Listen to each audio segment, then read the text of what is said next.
Hey, this episode is dedicated to a fellow named Winsford Devine. You know him?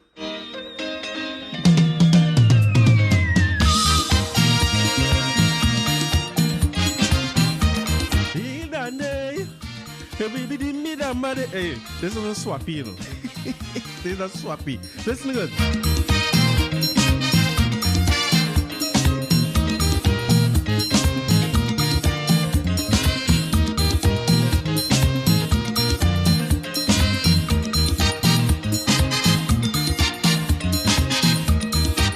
There was one thing, the intro on them long time used to be longer. She was high, she was flaming.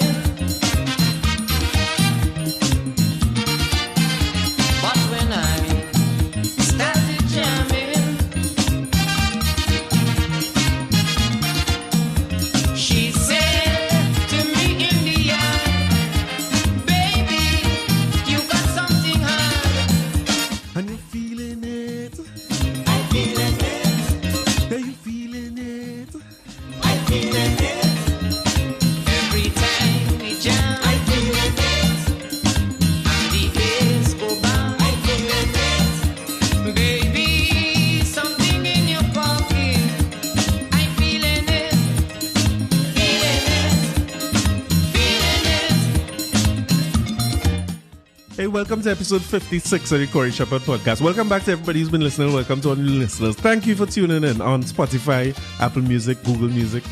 No, Apple Podcasts, Google Podcasts, all the podcast places, right? Listen.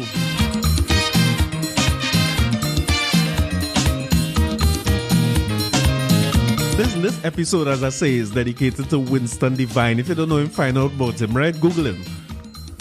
All the music in this episode is going to be, every song I play for this episode is written by him. It's not a tip or a locket, because it's she like a rocket.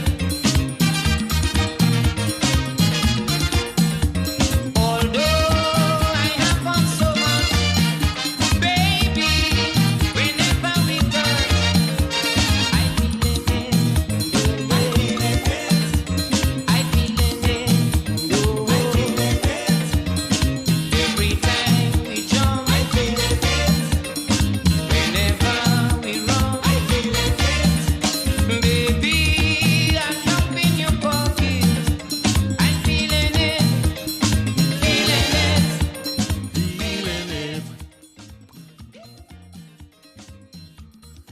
Listen, I don't know how we do such a poor job documenting our culture and our history now, because I tell Nolias, man, I catch my tail to find information about what's to be one of the greatest writers we ever had in Calypso history. And I can't find, Oli might do better than me on this, huh? But I can't find one single place where everything the man do documented. Up front, I want to salute some websites like When Steel Talks. That is one of the places where you can find out a lot of information. But after that, I digging through YouTube comments of calypsos he writes, of popular calypsos around the era when he was writing. I call my father for some help with it. There's a few people on YouTube who seem to be in the comments documenting who's the arranger, who is the producer, composer, writer, and everything. But listen, outside of that, is the hardest thing to find information. A man who they say writes 600 calypsos. Whoever is your favorite calypsonians and wherever your favorite songs are, they're probably written by that man Winsford Devine. It's something else. He has some of his own songs too, eh? But he's writing for Baron, Stalin, Scrunter, Sparrow, Crazy, King Austin, Merchant. So many songs. I struggle to figure out how much Calypso Monarch he's responsible for. How much road marches he's responsible for. And when you look at interviews with him, which there are very, very few online, listen, shame on us as a society, you know, shame on us as a people. Because you can't get any of the information. When you do see the one interview I seen with him on YouTube, it's a lot of the same thing we see with our veterans, our legends, where they're disgruntled, they're unhappy, they don't like the way they're treated. You know what I mean? And they die as less than the heroes that they are. I say this so many different times. Like, what? They used to beat me to learn Macbeth. You know? You remember having to learn Macbeth and thing in school? and all this sort of, you know what I mean? I couldn't understand what I'm saying and and Romeo and Juliet. I never liked them thing. I can't understand what they're talking about. It don't appeal to me in no way. I don't care about no Macbeth and no Romeo and especially when they start to write with the Wensford and Hereford and Dow, and I can't never read none of them things. I never like it. But I never sit down and learn that Winsford Devine was responsible for so much of Baron hits. We're gonna put every single child through primary school without any of them knowing any of these things, boy. And then you're going to pass through secondary school. So they're going to give me a 1 in literature. In this, think about it. It's bigger than just Trinidad, you know, because the Caribbean Examination Council going and offer me a 1 in literature when I know nothing about Winsford Devine. I know nothing about Bob Marley and his songs. I know nothing about Alison Hines and his, you know what I mean? The literature that we learn, we have so much prolific writers there, so much prolific producers. We don't know anything about it. But we coming out as experts or as junior experts. When you have a 1 in something, I wouldn't know nothing about having a 1 in nothing. Yeah? So for those of y'all who have 1s, when you get a 1 in maths, you're a maths expert, or you just do real good at maths at that level. All right, you do real good in literature at that level. And you don't know the greatest literary minds and the greatest pens we have in the region. It's sad.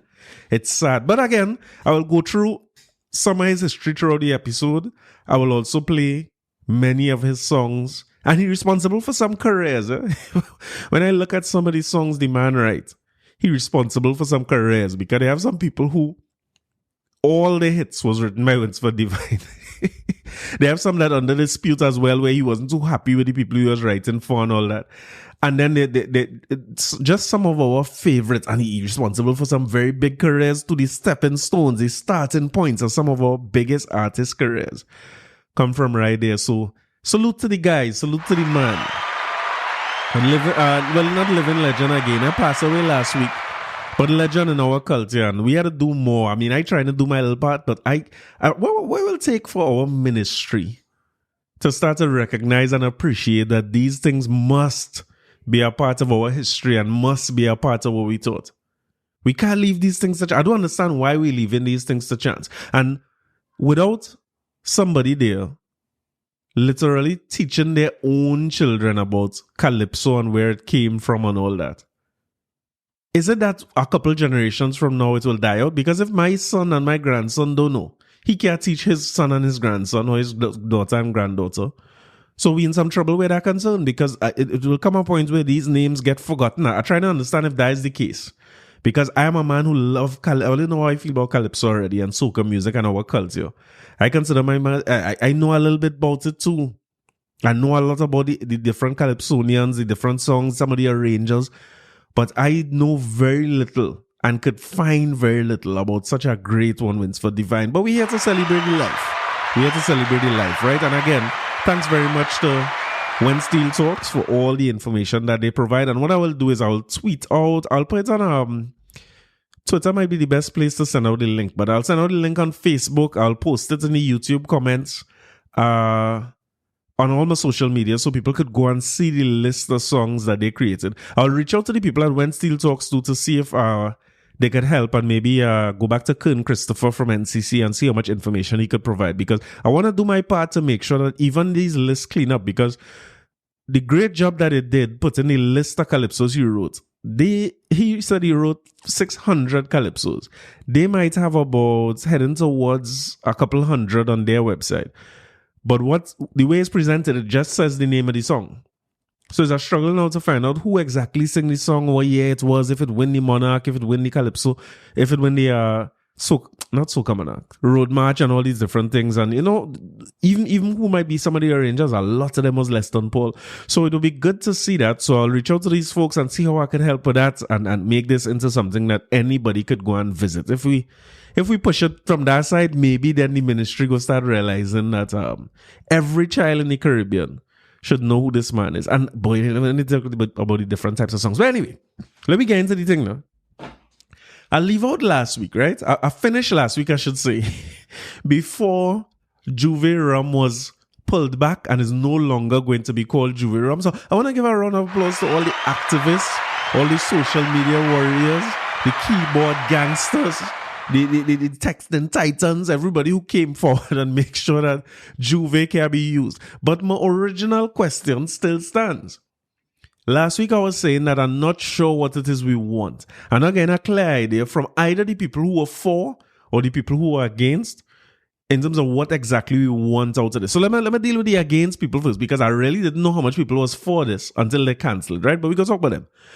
The people who was against it, now that it is no longer going to be named J'ouvert, and I suspect, based on his PR response that I figured would have come, I suspect, and I again myself more blows to it, because I really did not see him changing that name after they go through the process of selecting a name and branding and doing packaging and all that. I didn't think they would have changed the name, but it's only after that I realized that the little party box that they gave people, or the launch box is what I was calling it last week, where you have your promo party and you send it out to some influencers, is a little miniature bottle of rum. So I don't know how far they are with mass production and them types of things, but wherever they are, they pull back the name. So again, salute to everybody who stood up against it. But again, because we have no unified voice, even in the people who are dissenting and saying that they don't want this thing to be owned or named or trademarked by Michael B. Jordan, I'm pretty sure that even after Akila talk about a liver string in the bar, based on what I seen on social media, I'm not sure that people understand yet that when he trademarked the name J'ouvert for a jurisdiction, stop us when J'ouvert, or going ahead and protect J'ouvert for what we know J'ouvert to be in terms of a street parade, parties, mud and oil, paint, chocolate, whatever we have, you can still do those things, and even for things outside of rum, like apparel and those types of things. I was glad that a lot of people came out and showed how much of our cultural names, I say artifact last week, that is the best I could come up with. A lot of them things already trademarks and copyrighted in other countries already. So they have a thing called Calypso as a brandy. They have Caroni chocolates. So we have so many different things that are already out there. And I'm not sure if people trying to kick up against that, or if they let that fly, or what it is. But again, somebody trademarking the name somewhere else for some other purpose does not stop us from doing what we have to do. I also think that, I stand by what I say in terms of whatever body it is, should be working even more feverishly now that we have this, where a man choose to pull it back. That was his choice, because he had the legal rights to keep it as J'ouvert if he wanted. And, let me talk from a marketing standpoint for a little while, right? Just for those who celebrating the victory, which I celebrate as well to an extent. But just keep in mind, right, that let me use Tiger Woods as an example. You remember when Tiger Woods was the first billion-dollar athlete they ever had? They talk about LeBron James, but Tiger Woods was there before. And a big part of that was his Nike endorsement, and getting not just an endorsement, but getting his own line of golf apparel and equipment, right? Jordan was the person to do that before, where it wasn't just Nike, it was Air Jordan sneakers. He's still up there with some of the best of them in terms of that brand, right? But Tiger Woods was able to do that with the TW thing, with all the apparel and putters. He was able to go straight through with his own line of Nike golfing equipment and apparel. Remember that? Huge deal. Making loud money. Top golfer in the world. Winning all tournaments. Black appeal and all that. So they used to say when Tiger played on a weekend, everybody else making more money because of how much people he's attract, not just on the course, but watching the game on TV and thing. Trini's is down here like myself, who never used to watch golf and thing, or try to play, get involved in the game because of Tiger. So Tiger was good for the sport. He was good for everybody. And Nike gave him an endorsement contract based on that, right? Last week, we done talk about Cristiano Ronaldo. God bless him, out of the Euros now. But we done talk about him last week. And Pogba. God bless him, out of the Euros now. But we talk about how they affect the whole idea of celebrity endorsements, which for some strange reason, people seem to think they don't work. But they work. It showed how Ronaldo influenced the share price and influenced sales of Coca-Cola, how Pogba was able to influence sales of Heineken with the moves that they made. So celebrity endorsements work. That's why Nike put all the money behind that, so that people coming into the game who believe in Tiger Woods more likely to go and buy Nike apparel over Callaway or Titleist or TaylorMade or whoever the other people are, right? Now, what I'm saying all that for? Tiger Woods go on and get a woman and thing. Why find out he a woman? Long before the days of forklifting and all these things, Tiger Woods get some golf club to the car. She must didn't have a forklift. He get some golf club to the car, mash up his car, he crashed it. You remember the story? And then he ended up getting arrested or whatsoever it is. So some of the shine came off of Tiger Woods, where he'd be a perfect person where celebrity endorsements concerned because he was squeaky clean to all of us lay people in the media and all that. But as soon as they find out he only wife is one bag of backstories about Tiger Woods come out that we might have never heard anything about if it wasn't for that incident, right? That is the same thing that happened with J'ouvert Rum. Let me explain. Michael B. Jordan did not change nothing if he didn't want to change it because he had the legal rights already in advanced stages, according to Aquila, right? When they were trying to come up with what name to call their rum, they would have gone through several different names and several different things, which anybody who, if you're working in an ad agency, so my guy Kevin Farrick, a digital marketing guy, you will test the names before to see which names testing well. So you will take out, they must have had, let me say they had J'ouvert, Camboulet, and the Mashgra, right?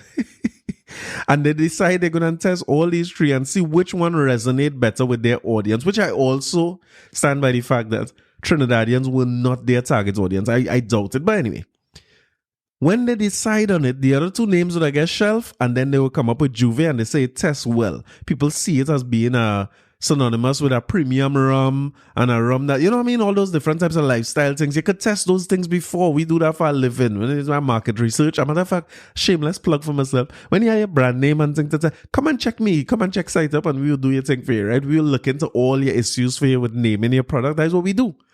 And you do it before you launch the product, before you make a single sticker or label or anything. Any one of these agencies here, but preferably Site Up Limited, could test that for you up front and make sure you're good to go with the launch. So, but by the time you launch, it have less surprises than if you just launch with a name that nobody like.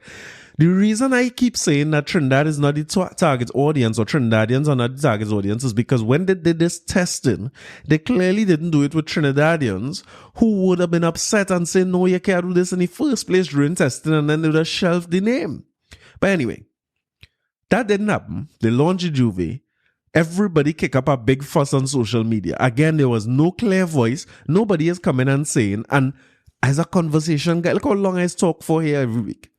I would have thought the best approach to this is to have an organized approach, even to the protest against it, to say that, okay, we have one voice. What we're going to do is seek out our audience with Michael B. Jordan and his people to let them know how we feel about it, how spiritually connected we are to the word J'ouvert, how much blood, sweat, and tears we shed for the word rum, and where rum come from, something that everybody seems to be missing in this argument. The history of rum is so closely connected to who we are. So when you take J'ouvert and you take rum, people will be emotional about it. It's obvious. So I'm not sure why the people who, well, maybe I'm a little bit sure why the people who for this idea can't really seem to see what the people who are against it saying. But anyway, when the social media thing starts off, it had no rhyme or reason to it. Everybody just running and diss the man and started telling the man most of the hurtful thing and J'ouvert this and he's a thief and you're a big killmonger and you used to be against colonial, what do you call them, colonizers, but now you're the biggest colonizer. We want to kill him. You get it? So we went and we do that. And when the name J'ouvert is tested now, how you think it's tested? Think about it like that. It's the same thing I say about Tiger Woods. This thing that would have been so great and representative of what we wanted to put out there 2 weeks ago, after we launched and all this negative backlash come about it, this foolishness that any publicity is good publicity, a long time thinking. That is not the truth. So what they do is, again, they would go back and they say, guys, everything we say about this name, it get wasted down too much on the social media space. Maybe they might even do some testing and say, guys, listen, this is not testing well again. We need to go back to option number 2. So they would have had names that they went, we want to go back to the name that tested second best now. Now, if that name was Camboulet, we dumping that to it because Trinis is not to be messed with. So we want a name that's totally non-Trinidadian. But you know what? Very un-Trinidadian. I see a lot of people on social media saying, and this went around for a while, saying, well, it's good for all you. They take back the name now. I wish they go and name it Grand Kaduma. So Barbados could get Mia Motley and Rihanna could come together. And I think, but why we like this? This is the same problem I was talking about last week. We rather fight among ourselves than to try to understand one another, put out one clear voice as to what we want out of this. Meet, discuss it. We have a disagreement locally clearly. Where would the stakeholders that come together and say, all right, guys, culturally, we can't let somebody go with this. This is rum, this is J'ouvert. These are the way we feel about it. And then the other side come and say, well, guys, this is a real reason for us. This is a real opportunity for us to benefit from this. We could attach our thing to it, make J'ouvert even bigger than the parade of the bands, because as our beloved multi-soca monarch champion Fair and Lions make a very, very sarcastic and condescending video to say that we could have benefit from it. What she's trying to say overall is we could benefit from this if we work together with the artists and all that, right? She said it in a very reverse and roundabout way. And all these could be discussions we had before the fact, so that when we go to the powers that be on the J'ouvert side, we go into them with a plan to say, here was the scene. This belongs to us. We have no doubt about that in terms of cultural artifacts. There's ours. We see you pick it up and you do that. We especially heard that you say J'ouvert have no meaning, because it's one of the most meaningful words to us on a whole, although we don't treat it like that. But it's one of the most meaningful words to us overall. And we want to discuss with you how we working together, how we could change some of those narratives, how you could align yourself with Trinidad. We notice the map looking very Trini-ish and so on. But again, we never do that. So we bomb rush the thing. We do the cancel culture bullying business, where we call the man all kind of names, ridiculous, unnecessary, have nothing to do with the J'ouvert thing. Never heard his side of the story, but decide that he's a blasted thief and a scamp. We don't know if he was going to incorporate Trinidad, give all the proceeds to Trinidad and Tobago government for our benefit. You know what I mean? We didn't know, I want to repeat that, we did not know what he was going to do after the rum launch. I'll get back to that statement, right? So again, we here and are asking the people who are the vanguards of the culture and who did such a good job to get him to not just recognize what was happening, but to also pull back on the name. And I salute that. But my question is now, like, what now? Is it that we happy with it and we happy keeping what we have and we don't care if we use it? A man tell me on social media, it's the greatest, the parallels here is amazing. A man say it like a G.I. Joe. And your little brother pick up your G.I. Joe and you didn't want it all the time, but now you pick it up. And my point to him is, listen, my G.I. Joe. Regardless of what we do, the thing is mine. But I understand his point is a very, very valid point, because I was going through the list of our top local brands here. We're talking brands and marketing, right? What you would consider the top 10 brands in Trinidad now? We have some top beer brands. We have some top rum brands. We have top soft drink brands. We have a line of cosmetics that's tops in the world. I want you to find one of our top brands that you could call top 10. I don't care if it's restaurants, whatever you want to call the top 10 brands in the country. I want you to find one of them for me that associated with anything to do with our culture. What you want to say? Carib, maybe? Maybe Carib. That's about it. I can't think of any. You help me if you could find any. You tell me. Because we don't seem to think there's a lot of commercial value in the things that we hold dear. And we still see Carnival as a fete. Well, some of us still see Carnival as a fete, and we still see J'ouvert as just what it is. And there's commercial value in anything. Anything that you have in our culture, somebody could pick it up and make it into something. So yes, I'm glad that several examples of uses of names in our culture have come up over the past week. Like I say, the Calypso Brandy. They have a next one named Calypso Rum too. There was another chocolate as well that was named after some festival. I think it's Carnival or Calypso as well. There was a long list of them. I had a bunch of them last week. But last week, to be honest with you, last week went for 2.5 hours. I had to delete about an hour from last week, just to bring it down to 2.5 hours. So I went through a list of them, but who knows? Maybe I'll find it back and publish it one day. But again, we don't know what we want. I don't know. We celebrating us as a success because we stand up against it and the man back down. That's a success, I think. But I want to know what next. Are we making the moves to trademark and copyright and commercialize the things we have outside of a Trinidadian audience? Let it grow and become what it needs to be globally, or find its rightful place globally.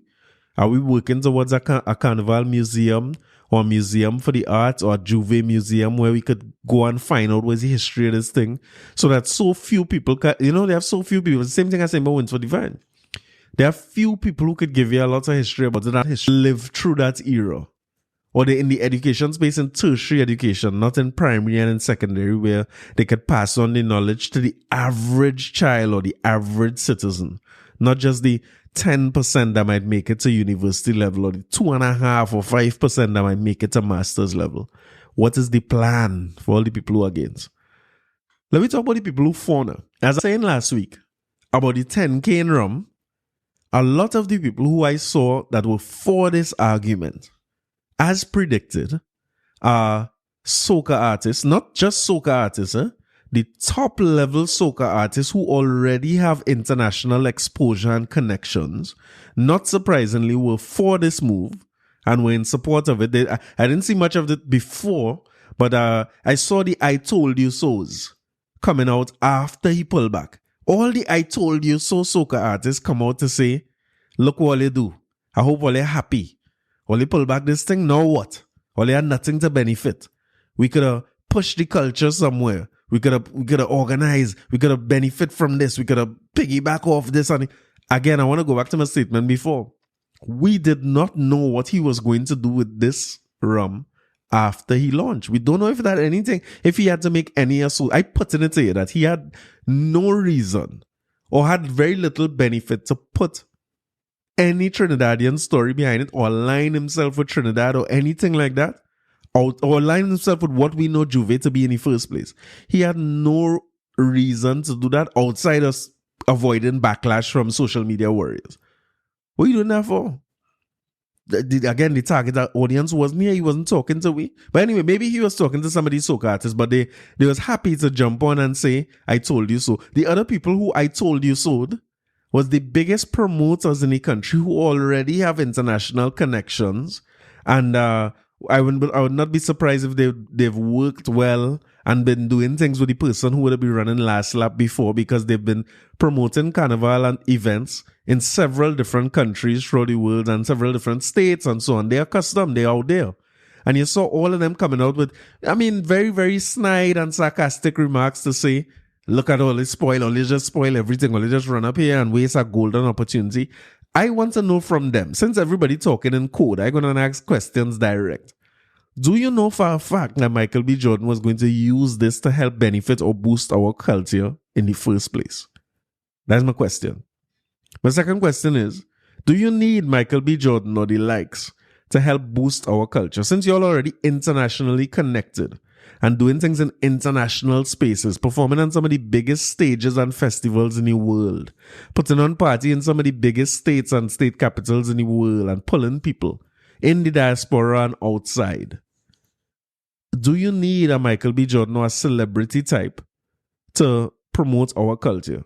And if the answer is yes, where is the approach from what we do to go to celebrities to sign an endorsement deal and a contract where we are in control of the culture that we have, that we could present to these people what we want them to do, like what Tiger Woods does, what Nike do for Tiger Woods. Tiger Woods don't own Nike in any way. They go to him and they say, hey, we're going on, I have $100 million a year. What I want you to do is wear this thing every single time. Remember, so much weeks we talk about press conference now. I was talking about Federer with his Rolex endorsement, where Rolex is telling the man when he in a press conference how much time the watch face had to show in the press conference. And I find out that is why he's be fixing his hair so often, so that the watch face shows, so he within his contract.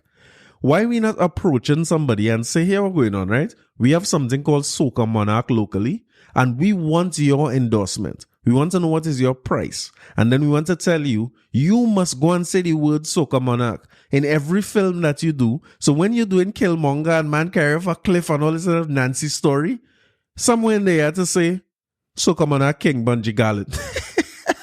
Fit it in, because that's in your contract. And this is what I'm trying to understand. Like, these people who are, and again, I put in it, the biggest soca artists who have the most international connections, the biggest promoters who throw in the biggest events in this country and outside of this country in our culture. You have the connections. You are the biggest ones.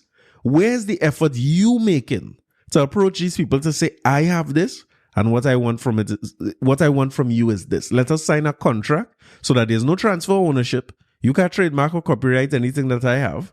And I go into it. And I was using the example of Scotch and Caesar's Army and them last week.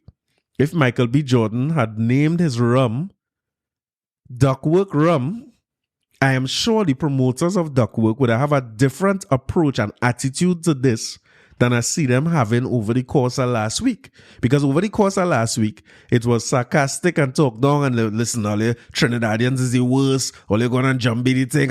And I'm putting it to you again, that the reason that those people feel that way is because they were going to find ways to benefit personally, even if the deal wasn't made behind the door and conversations wasn't had. My suspicion, and this is my opinion alone, is that those promoters and those soca artists were going to find their way into that J'ouvert Rum so that they could get benefit from it, whether it be through endorsement for their soca career and the things that they do and so on, or sponsorship for the parties that they do, or pass through in the party that they do. So we will promote your thing in the party, just pass through we party. So my party could move from 8,000 to 12,000 people and I will profit more. That is my opinion, and I ain't bound to be nobody else's opinion, but I believe that to be the case. When you look at how our biggest promoters in our festival and the biggest soca artists move, it's because them was going to make that call if that call wasn't being made already. I even see some promoters on social media unboxing their box of J'ouvert Rum that was sent to them. I don't know if them was in the event too, or if the box of J'ouvert Rum was sent to them after the fact. I suspect that we will see much more of that over the next coming week, where people receive their J'ouvert boxes, because in these days, I don't know if they could do a official brand launch with a bunch of people, or if they had to do something virtual. So many people box might be on the way. So I want you to look out for who gets in boxes, which maybe they might have real value now. Who knows? After they do it and it discontinued, maybe you have a lot of value for a small bottle of rum, a thing of sugar, 2-3 lime, and 2 Angostura bitters. Maybe all of a sudden that might be one of the most valuable things that we have. So again, for the people who are for, it is a little clearer to me now what the people who are for wanted out of it. Outside of the biggest soca artists and the biggest promoters, there seem to be a lot of people on social media as well who saying that we stupid and we always wasting our opportunity and we wasting time, and when we're going and go after this one and when we go and go after that one. I understand how those people feel, because I can see where there may have been some kind of benefit if he kept the name and we got him to align himself with Trinidad. But the only problem with that is a lot of if. Is a lot of ifing. He had no obligation to do any of that. Why we want to let somebody use something, go to them cap in hand to ask them to borrow it back? You know, I learned my lesson from Nick Dean with this. You know, I keep bringing up Nick as a financial advisor, right? And I remember telling Nick one time, one of my problems is that I always saw making more money as an opportunity to get more credit. So my attitude towards money is this: if I make a 10 grand now and I had to buy something for 8,000, I would not spend my 8,000. I could put the 10,000 in the credit union and borrow back that with the impression that I still have my 10 and I spending them money, not recognizing that over the 3 or 4 years that I paying back the credit union, I spending 14,000 or 12 or 15,000 to spend 10, when I could have spent the 10 one time and not have anything to pay back every month, and do it cost me 10,000 to spend the 10,000 rather than, you know. So when we have this similar attitude where we sit with what we have, complacent like hell, doing very little to, if not just protect it, to promote it, to use it, to let it flourish. Not just for the J'ouvert. You know, when you hold on to something so tight, they used to tell you about that. You know, you have a bird, you're squeezing the bird so tight, the bird never gets to fly. We act like that a lot with what we have in our culture. We do nothing with it for a long time. We feel extremely threatened when somebody step in to do something with it. And on the flip side of that, some people, when they step in to do something with that, they go back and they say, no, hey, there's a great opportunity. So when we come now, you call him and say, oh God, Michael, we see you use J'ouvert, gosh, we so honored by that. Oh gosh, sweeter. He look J'ouvert. Look, you know how sweet Trinidad. Hey, Michael is one of we are honorary. Let me get a hummingbird. Always give you now Trinity Cross. Let me get a Trinity Cross because you use J'ouvert. Oh gosh, you could come here on a BW. And you know what I mean, take a picture of the baby for me so we could get some money for the airline so they not gotta send home half the staff during COVID. And maybe you could come for Carnival and you could come, you know what I mean? And listen, all the beg we's beg. We ain't begging for him to come Piccadilly to go no Cambodia riot recreation. And we ain't begging for him to go up Borokit, you know, because if you want to talk about J'ouvert and the foundation of J'ouvert and where it starts, we're not gonna send him up there. You know where we go put him? We put him on top of a tribe truck in a section owned by one of these very promoters to look down on the rest of we for Carnival. You be bringing them to Captain Baker way and then come to tell me about how much we could benefit from a celebrity like this. When Winsford Devine dying here and nobody don't know who he is. The celebrities we have, we don't care about. But the celebrity who on his thing and we dress up in African wear and we go Wakanda forever and doing cross chest like P&M do so move. We need them, right? So after they pick it up, we go back cap in hand to borrow back the money, which we should have in the first place to spend, and hope that they could come back like a savior, like a messiah, and bring some people to our carnival. You know what I mean? If you come, you know, we forget clean that we had a Tobagonian in this same movie. We could have take this same Tobagonian and say, oh, going on. Well, I mean, you really sound like Watson Duke a little bit, right? But we use Winston. So here what we will do. You see goat racing and the Tobago wedding. This is what we want you to do for us. You are one of us. You understand this culture better than us. We want to create this thing and make this worldwide and global and accepted everywhere. So we want to make a goat race rum and we want you to be the face of it. This is what we can do for you. This is what we want you to do for us. We could call the same Nicki Minaj, who is, I mean, these celebrities accessible by any brand anywhere in the world. But again, the same LVMH I talked about last week, they will make those moves and go to those celebrities. But they don't care where the celebrity come from. Once the celebrity appealing to their target audience, they're going to find that person, get that person to do what they need to do, and manage it in a way where they get any benefit from it overall. So we hit and hope. Very similar to the West Indies cricket that I was watching. I don't know why I watch West Indies cricket, to be honest.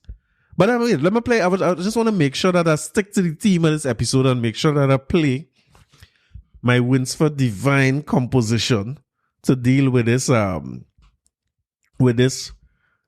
we're talking about. Because one of the better statements I saw online this week that make me stop and think, to be honest, is Omari Ashby, who I hope to have on this podcast sooner rather than later. Because, and you know, he would be somebody who could say a lot more about Calypso and maybe even names like Winsford Devine. He have a wealth of knowledge about these things and very much rooted in the culture. And also very much a J'ouvert man. If it's somebody I know who's a J'ouvert person, is him. And he make a very, very simple statement. And the statement was about this Michael B. Jordan thing, but it rocked me even deeper than that because I started to check myself now. He made a statement simply asking why everything had to be a commercial thing for it to be successful. Listen, that make me change everything I do, you know? Because I was now asking myself that same question about this podcast, and I was saying, man, I stayed up late every week here, taking one set of pressure, spending a set of money behind this thing. And I ain't seeing no money. I ain't even make an attempt to make money from this thing yet. And I started to study, boy, is it worth it? Should I keep doing it? Should I do it differently? What should I do here? Engaging other people to do? What should I do? I'm now asking myself that question. And then I see Omari type that question like, hey, why does something have to be commercially successful for us? Why it had to be commercialized for us to call it a success? Is one of the more important questions I've seen in a long time. And it's just food for thought, right? If it don't mean nothing, say it mean nothing. But think of it in the context of this, question about J'ouvert Rum, where the people who are for it in particular seem to be thinking that if it's not commercially, if they're making money globally and everybody in buying it, it's not successful. And I feel like that's an unfortunate way to look at things. And maybe that's why we in some of the morass we in. So it give me a new energy to keep going. So podcasts will keep coming for now. But it really shake the way I look at it, because I do enjoy doing this, and I feel like some of the things I'm doing where this podcast is concerned too important for me to treat it as money. So song for the topic is Mighty Sparrow. He say capitalism gone mad.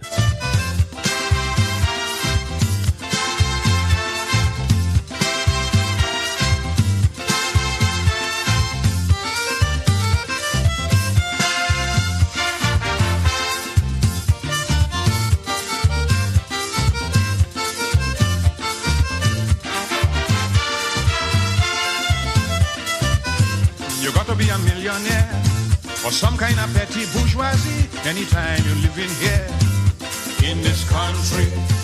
You got to be in skullduggery, making you money illicitly to live like somebody in this country.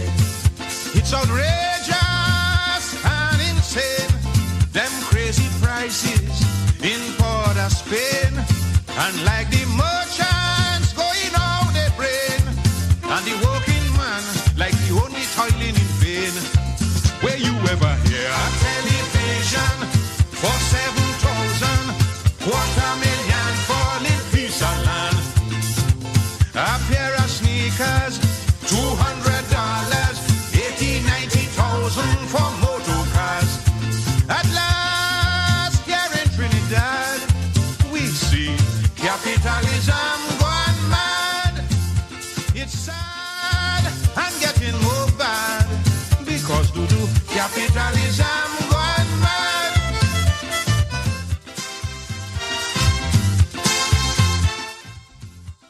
Yeah, I don't think of the prices in the US, right? It's a long time, right?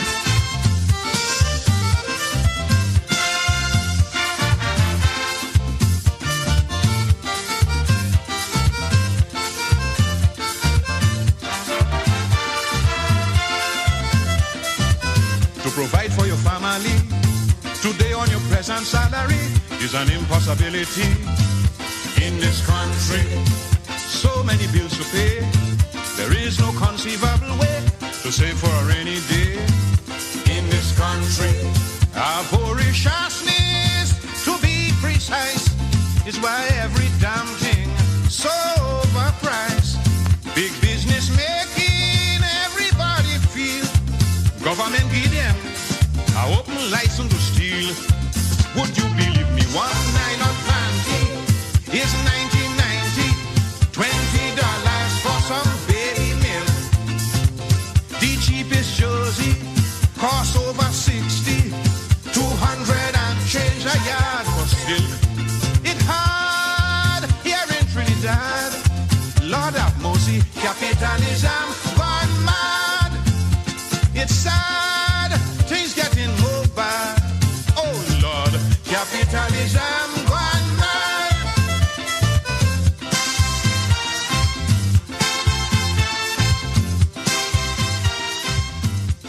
Man say capitalism gone mad, and that, I mean, nothing to remind me. This week was a good example of that, where it looked like it's capitalism or nothing. So if it can be a money making venture, it can work. So I don't know, the question's still out there. You tell me. Is a missed opportunity or cultural appropriation? I don't know how we could miss an opportunity that we wasn't sure we had in the first place, but both sides come down to the same thing for me.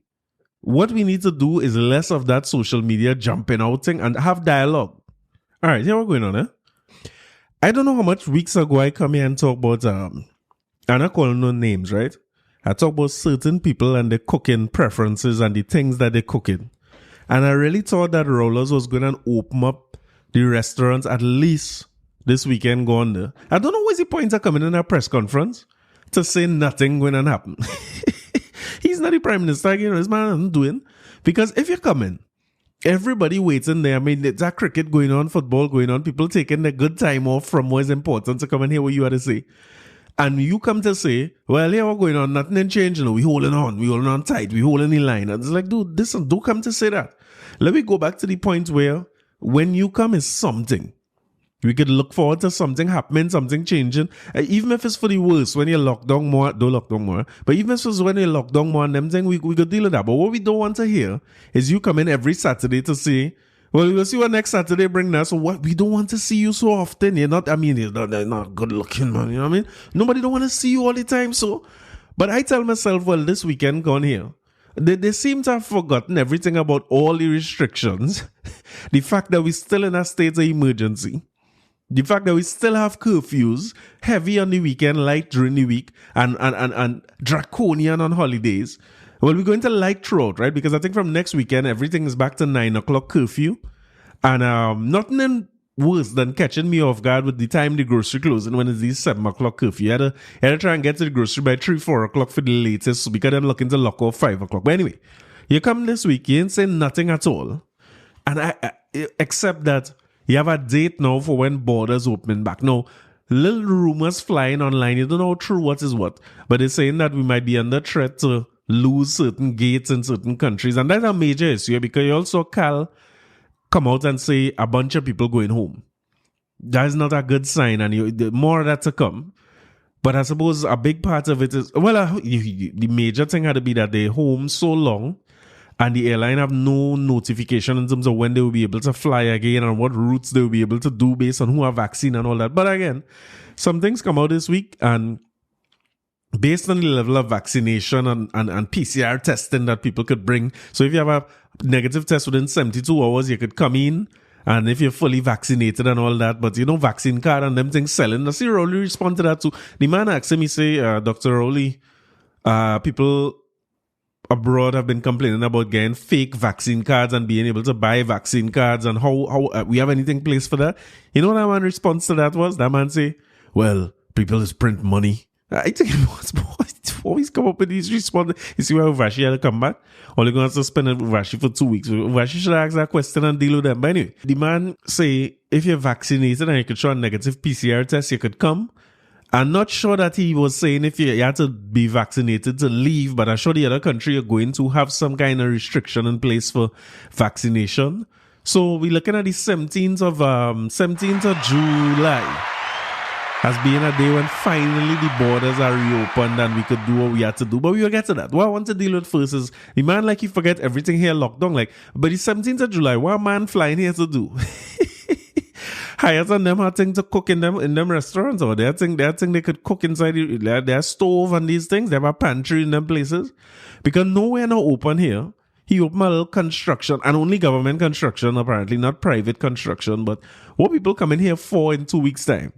But it gave me some hope, because it looked like if I thought this weekend they would have said, well, restaurants open back for delivery and whatnot. Because I being honest with all you, I fed up.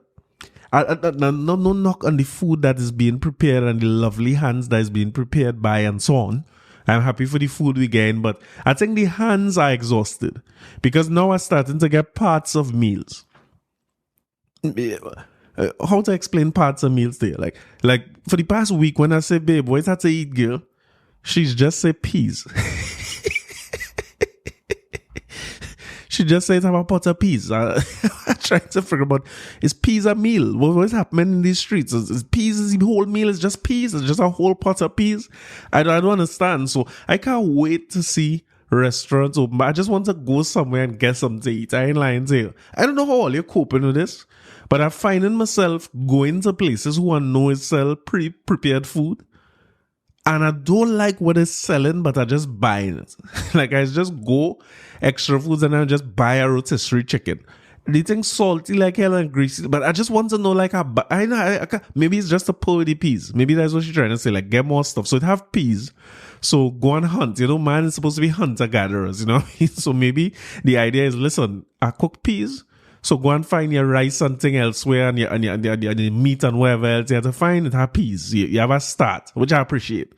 But I go in by Massey, I just looking to see what they have in the meal section. The other day I went by, I made a very expensive trip to peppercorns. I don't know peppercorns.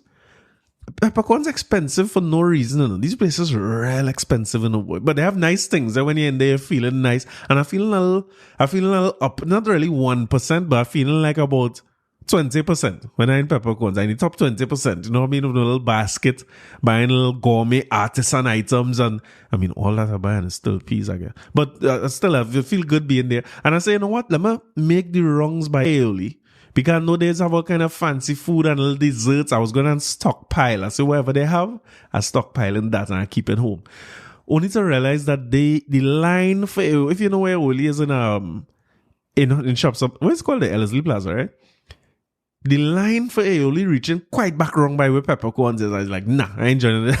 I'm in real trouble. I ain't so hungry to stand up and listen, people standing up and waiting it out, So salute to everybody who finding ways to get a little food to buy. But I can't understand why we can't do a little food delivery. Royal Castle tried to sell food in our place. They stopped them. Even the doubles, like the other day I went to Extra Foods, boy. And they had one of them pre-packaged double. All you care by that, I think if I wasn't sure before, doubles is not just the food, it's the experience. Is the time of day.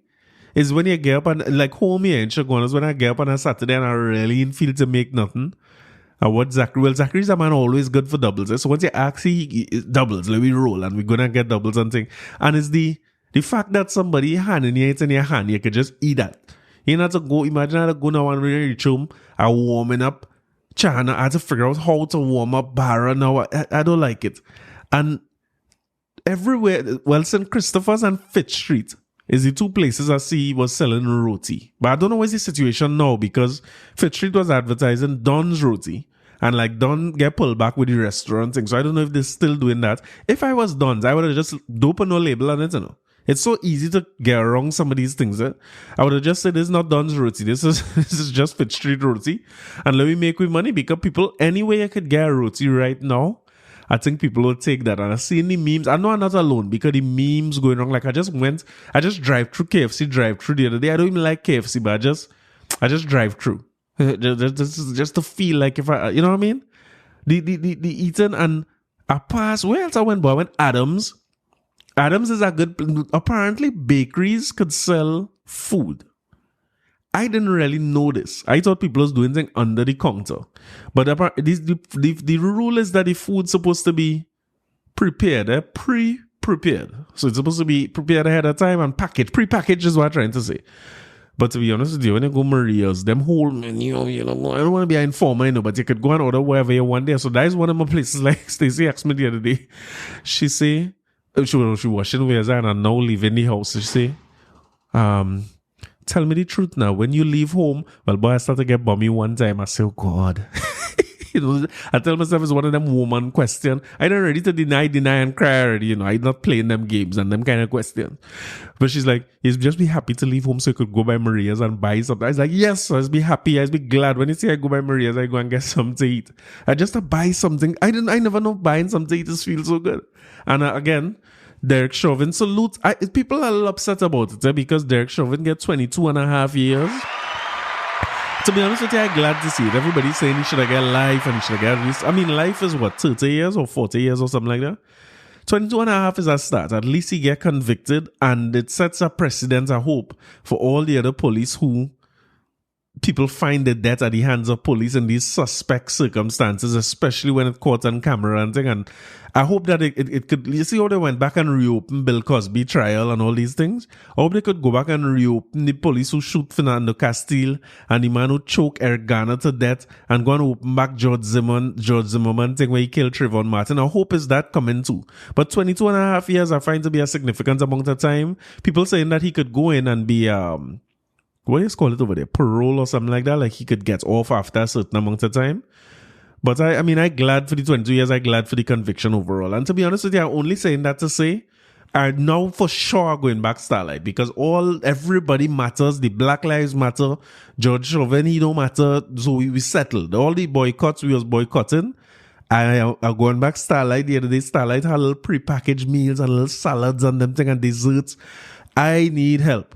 And I don't know if this press conference Saturday was a teaser because I tell myself for sure a little deliveries or whatever. But on a serious note, it's a little worrying. You're hearing about this Delta version, what's called it, strain, and Brazilian strain, and this one and that really very frightening.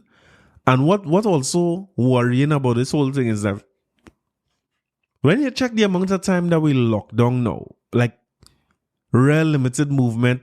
Most of the businesses out there closed, and they even close more when they close off hardwares for a week or two. Strict lockdowns on a weekend where we can't move at all the streets clear. And we've been doing this for we in a month of this, so almost the whole of June we spent lockdown completely. And the cases, while there was 600 and something, and I tried my best to listen to Dr. Hines and Dr. Trotman and all the folks with their analysis paralysis and all this. I mean, it's hard to listen to it every day, but I tried my best to keep up with it. Everything they show looks like encouraging signs, as if the measures working, because we're behind most of their projections. In terms of cases, deaths, occupancy in the hospitals, all of them you're seeing we're behind. But what's frightening is that we still at a 200 and 300 cases a day, and the deaths seem to be somewhere between 10 and 20 every day. I mean, Trinidad are really small when you think about it. Like, I mean, I don't want to minimize this in any way, but you think about what 10 deaths every day for a month mean. Like 310 people is like, who is all these people? Like, what going on? You know, it's so scary. We know people personally who pass away from it. Again, salute my boy is Quiet, my boy is Scratcher. You know what I mean? It's so sad when you think of people who would get this dreaded virus and pass away from it. And even those who got it and fight up with it to be able to come back and make a comeback, thank God they're able to come back. But it's no easy thing to live with. So when you consider the fact that you still have 200-300 infections, like new infections every single day, it's a scary thought. So while I may be joking and saying that we should open back up and them kind of things, but I mean, you know where I stand. I just worry about the economy and what it will be. You're seeing where businesses buckling, the biggest businesses starting to reel now and buckle under the pressure. And somehow the focus seems to still be on when we reopen the border. So it's a little bit weird. It's like odd to me. Is it that over the next 2 weeks it's going to change drastically and we're going to go back to 5-10 cases? Or is it that like places going to, and we're going to open back up fully? Because again, I don't know what people coming in this country to do if they're going to come here and eat a whole pot of peas. Imagine you come in Trinidad and you can't get curry up in you. You know what I mean? But anyway, let me get back to Winsford Devine. I want to go back to Winsford Devine and deal with the man's songs. And this is how I'm feeling right now. Yes. Can't get nothing to eat.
Hear my part.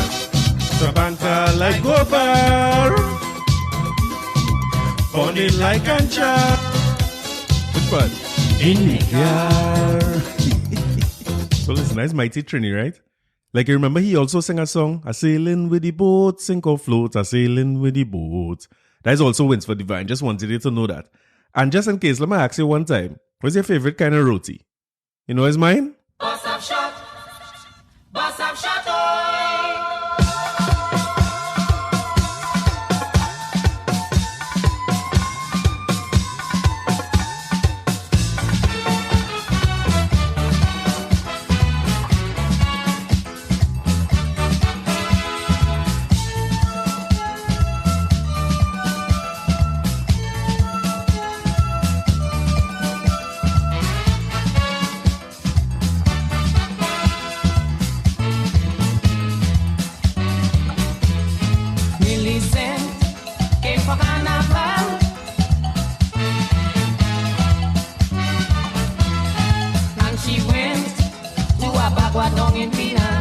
Yes. When the roti start to share, yes, she began to eat.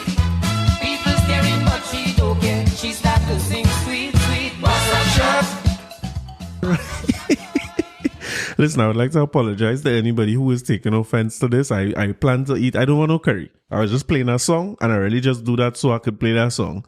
And what I really love is pots of peas every living day for breakfast, lunch, and dinner. I have no problem with that. And anybody who think different could think, you know what I mean? They think what you want. I like my pots of peas. So, what's happened this week?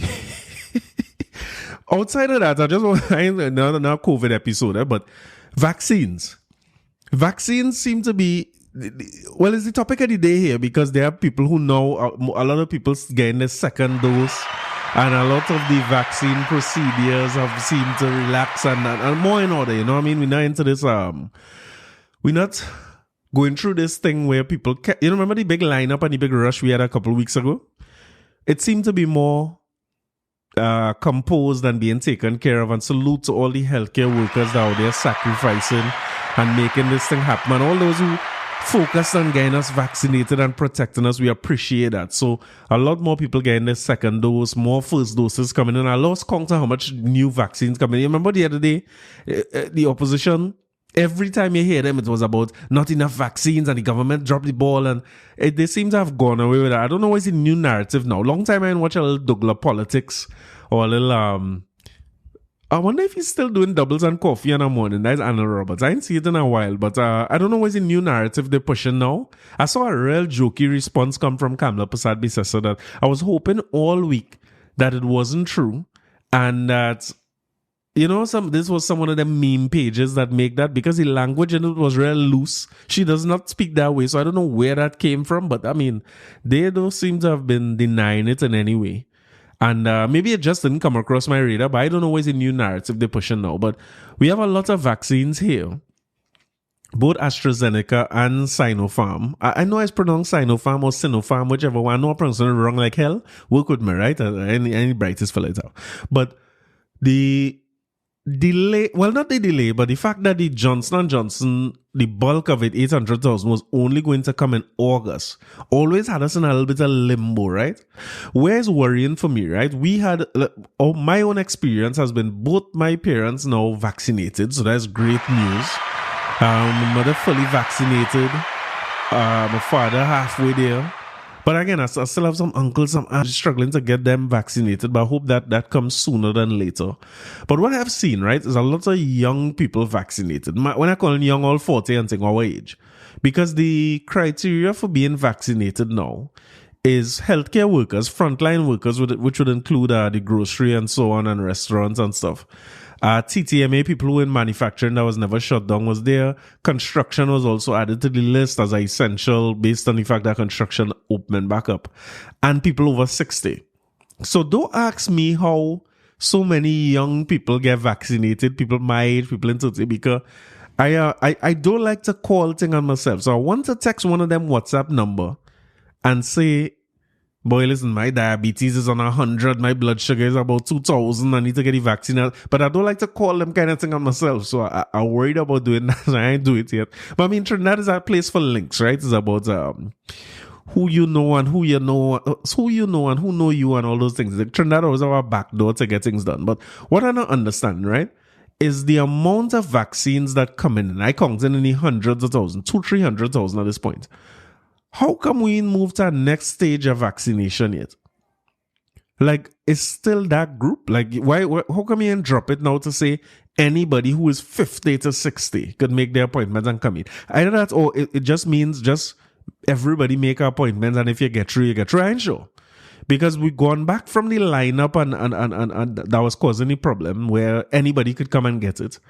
And we restricted all the way back to a very small group of people who were entitled to get it and eligible to get it. And I'm wondering now in the vaccination centers, if there's a full flow of people coming. I don't want to hear they have vaccine here that expiring and mankind can't get vaccinated. So when is the vaccine going to open up to younger age groups and different professions and them types of things? They allocate some the other day for TTMA list of people and the grocery list of people. I thought by now they would have given back another batch of that so we could go and get it. But it seems as though that system, we had some employees who got vaccinated then, but nothing doing yet. So we haven't heard anything new from that from that group yet, and I don't know if they're getting more vaccines or what's the situation. So as much as they're talking about border, which seems to be the main focus of the thing, I find like they ain't saying nothing about when more people going to be able to get vaccinated. I find that's a little worrying. But other than that, I mean, some other good news was that Cuba is finally, they've developed their own vaccine. Yeah, that's salute to Cuba, you know. I mean, I don't know if I want to live under communism. Communism sounding a little scary to me, to be honest. I don't like the idea. I like the idea if I make more money, as much as I say capitalism gone mad, if I make more money, I want to live a better standard. I don't necessarily want to live a better standard than anybody else, but to be honest, that's what capitalism is. You get people get wealthy a lot of times at the expense of others. So as you go up, it's not exactly a zero-sum game, but it's like the more the wealthy get wealthy, it's the harder for the poor to come out of poverty. But I don't know if I could live in a system where all of us just equal, and no matter what we do to progress, we still earn the same amount of money and the same opportunities. I ain't sure. And I also don't trust politicians and leaders, so I wouldn't trust anybody. You can imagine the rollers or Kamala in charge and them saying whatever the country make, we could distribute it evenly. That evenly to me mean everybody could be poor and the 1% and the government will be extremely wealthy. So maybe I feel like I could take my chances with a capitalist system here where at least I could get some education, run a little business and try to find my way out rather than them fellas fully in charge and they deciding what distributed where. But I mean, having said all that, Cuba has a way of, with their medical system and the education and everything, they figure some things out, boy. So I hear they make the vaccine and we kind of close to them, you know what I mean, in the Caribbean too, and we kind of back them, you know what I mean, politically and them things. So I'm hoping that them fellas just say, hey, what's going on? You see the first batch that we do that for CARICOM, and we sending it all over CARICOM and let's get vaccinated. And I wonder if we would trust, you all trust the Cuban vaccine? I don't see it as any difference. You know, if I could take China and all these, those say Chinese vaccine and all these things, right? So maybe I should stop saying that. But if the vaccine come out of Cuba and it's tested and all that, you know that it probably will never end up on the CDC list. But I mean, most of the people in Guyana take Sputnik, they take the Russian vaccine. I ain't hear nothing too bad about them down there. Everybody good. So why we wouldn't get some Cuban vaccine? I just want restaurants open, yes, to be honest. I just want to see the place open up. And again, beyond my own selfish need for the restaurants to open up, the economy, that is the problem, you know? When you go through, just before they had closed malls, I wonder if anybody went Trin City Mall. When you go Trin City Mall, you're seeing most of the middle of the mall. All these stores are abandoned, all these small retail and them things are abandoned. Hopefully, it doesn't mean the business flop. Because a lot of people still running their businesses online and that kind of thing. You could order stuff online and them things still. Facebook Market doing real busy business these days, you know. So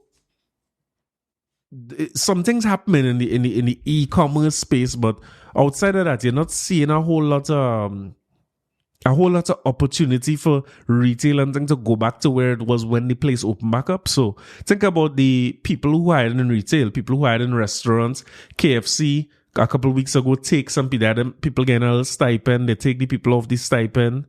Cal sent home a bunch of people.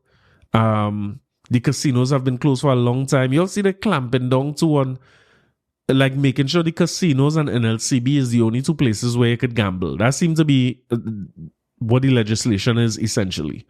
Where every little Chinese restaurant used to have a roulette machine. Back in the day, remember the man who banned down a roulette machine one day? But every Chinese restaurant is have a little roulette machine and people is gamble. And the other little slot machines and thing. You just have people hanging around all day. Like one I go, we call it ghetto Chinese in Shagona. Say the food real good, real fresh food every time. But every time you go now, there are people who hanging around. I remember going there one time and see some young children sitting down outside by the restaurant area, only to realize that their mother is in the back playing roulette. So, I mean, that wouldn't be any better if it's a casino.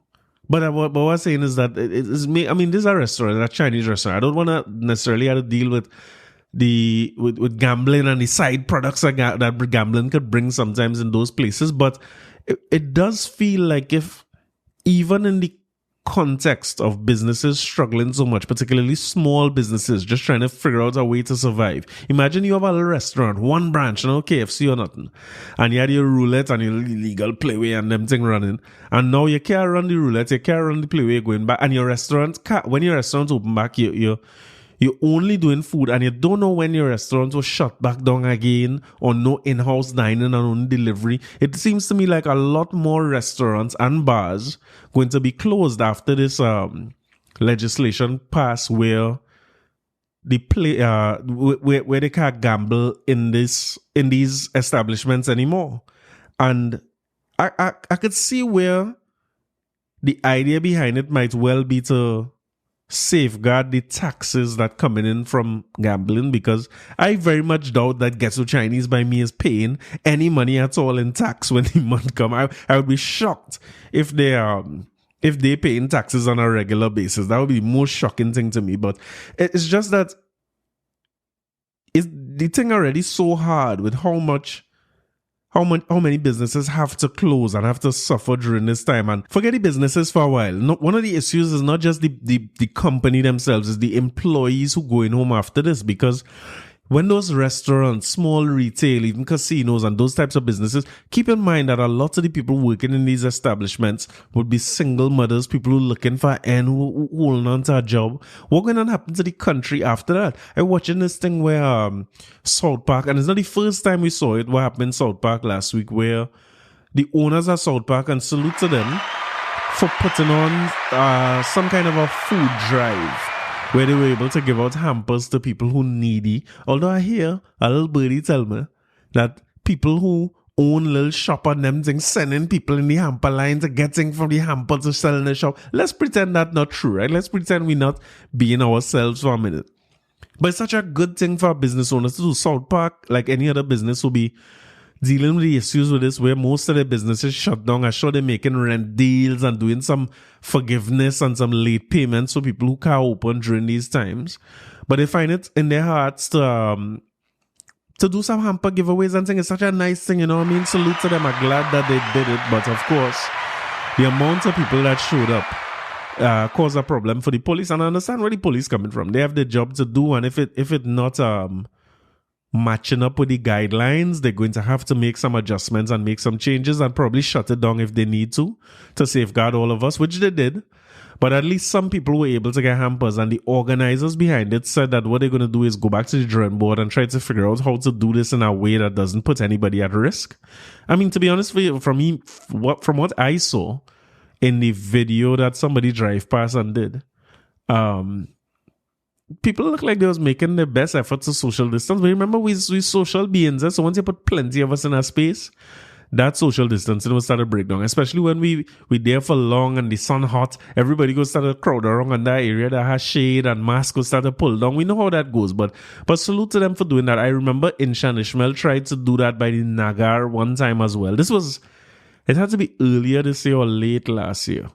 But I mean, anything that we could, are appealing to people on an individual level as well. Business owners who listening to this, executives who listening, and just individuals like me and you who could do something, even if it's one person or one family that we could identify where, I mean, look at why I come in to complain about here, pot of peas and all these kind of things. There's some people who would be so happy to see a pot of peas home by them. We can't forget these things while we're making, we joke and we're going about our day. And some of us who still get full salary throughout this whole thing. Like, I was looking at politicians. There's this little thing going around on TikTok. I see that my guy Stefan Kitson page.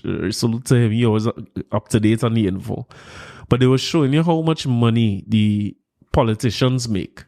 Ranging from $500,000-$600,000 a year to the highest being the opposition leader at 1.5. I think because she collects a pension as being a past prime minister as well as her salary for being the opposition leader, so she's at $1.5 million a year. The prime minister at 900,000, the AG at 700 and something thousand. It's staggering figures, you know. And the average man who home, or the poor man, not seeing, you know what I mean? They might never see that money in a lifetime. So I'll appealing to everybody who listens to this to figure out if we had to put little hampers together, whatever we could do to help people. You have several people who do drives and so on. You could find them where you could do this. I mean, the thing about it is I can afford to do a whole giveaway that will attract that amount of people in SouthPark. So when you think of it, it's even better for us as individuals to put together little hampers, like 10, and get those hampers to people in the area, because we will never cause those kind of crowds that will cause those types of issues where it gets shut down. And I mean, keep in mind, people really need help. I didn't like that people was vexed with the people around SouthPark. Social media again, people, they had to social distance. And okay, yes, but understand that people really, really need help. And when you saw some interviews in that line where people get turned away and so on, it's so hard, boy. We have to remember, like, put yourself in those shoes where things get so hard for you that you have to go and line up in a line for somebody to give you a basket of food. Sometimes it's in your own dignity and your own pride when you think about just finding yourself in that position. I would hate to be in that position. I would be ashamed to go and line up there and people see me and them kind of thing. But whatever I had to do for my family, I would do. So we can't always, the quick whip that we pull out to look down on people and them kind of thing. And even if, like, people saying, oh God, always see so much people, they all didn't go back home. Like, go back home to what? I just wonder, like, sometimes if people considering what other people going through. Go back home to what? And for to whom? If you go there and you're looking for that little basket, that little hamper, where you and your children could eat and see about all yourself for a little while. Because you see plenty of people there, you go back home where you go and tell your children, boy, it's not too much people, so just hungry enough for the next 2 days whenever they come back out, you go back again. You'll probably, if you was in that position, you'll probably battle too. So I'm saying that for us individually, and Stacey and I will do the same to identify, and we'll be doing the same through our company as well. You see, let me tell you why I reach here. Through work, I do an emotional intelligence course over the course of this week, last week. So I want to salute to two people in our office, Carla Charles Yee and Lara Dowell Tangfoon. And I attended their emotional intelligence class, and I realized I'm not very intelligent emotionally. Stacey been telling me this for a while now, but I have no emotions. I don't know what emotions are. I don't know what emotion people showing. But I think this emotional intelligence class have me in my feels. So salute to them again for putting me through that class. But it kind of make me realize that we had they was teaching me about empathy and sympathy and so on. Don't ask me what they mean, but it sounds good when they say it. And it make me realize that we had to do a little more, I mean, coming here and talking about it and highlighting the issues isn't enough. So we stepping in to do some, and I employing with people to do some, because while we might be in a position where we okay, and I say this, I find it so strange that when you look at those figures that politicians getting paid, let me say it in two ways. If politicians take a pay cut or they take zero salary over this period, I'm not saying that they could afford to do that, right? But let's assume that they did. The money that they pool together is a drop in the bucket compared to what it will take to keep this economy running, right? But what I will say is that it will go a long way to provide more service to people than just a $1,500, which we as taxpayers pay. Which is sometimes they talk like if they paying that, but that's our taxpayers' dollars. And I find if even for the optics, right? Like I keep saying, I don't understand why Rowley don't wear a mask. And it might be mama guy and people, and he talking on his own mic and he distant from everybody there. But I think for optics' sake, and especially when it looks so stupid when you're telling people the importance of wearing mask without a mask on your face, it just look bad. And maybe I shouldn't pay any attention to that, but personally, I find it look bad. Like, why you wouldn't just wear a mask, even if it's just to appease people? And that's the same way I feel about the salaries of politicians. I'm not saying, I'm not counting nobody money, and these people earn their money. I like to bad talk them and think, but if we're only getting 900,000 a year, I feel he deserve 9 million. Running a country is a hard thing. And these people put out, they work non-stop, 24 hours a day. Regardless of what I feel about them, they go extra board. Look at what the Alsing has been doing for the let me get the Alsing a blasted round of applause. You know what I mean? Man doing work every day, CMO and them, every day they showing up with this thing. So they deserve whatever they pay. They probably, we can't pay them for the job that they're doing. But I find like in a time like this, if you had come out and say, listen, we taking a 20% off our salary at least for the next 6 months to support. You know what I mean? It feel a little more like they're in it with us than you're just giving out instructions where I can't work, I can't get paid, this not running, this cut back, WASA going and you cut your bill, Tech thing going up by 3 times, and all these kind of things you're hearing when on the backdrop of all of that, you gain all your money every month. Like, I wonder if they don't consider how that songs and how that feel to people. But again, we the measures, they're there to keep us safe, and while we appreciate the measures, but we're real worried about the economy. And somehow, it reminds me of a song written by the great Winsford Devine.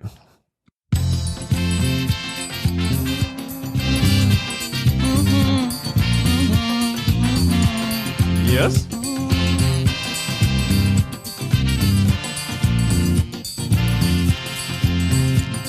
Today, when I look around in the world, what do I see? I see footprints that man have left on the sun while walking through times. I see fruits of our ambitions, figments of our imaginations, and I ask myself, when will it end? When will it end? It is plain to see, universally this land is not bountiful as it was, simply because in his quest for success, nothing stands in man's way. All rivers run dry, soon the birdsmen fly, the mountains will be no longer high. And when I really think of it, I just wonder why, oh why.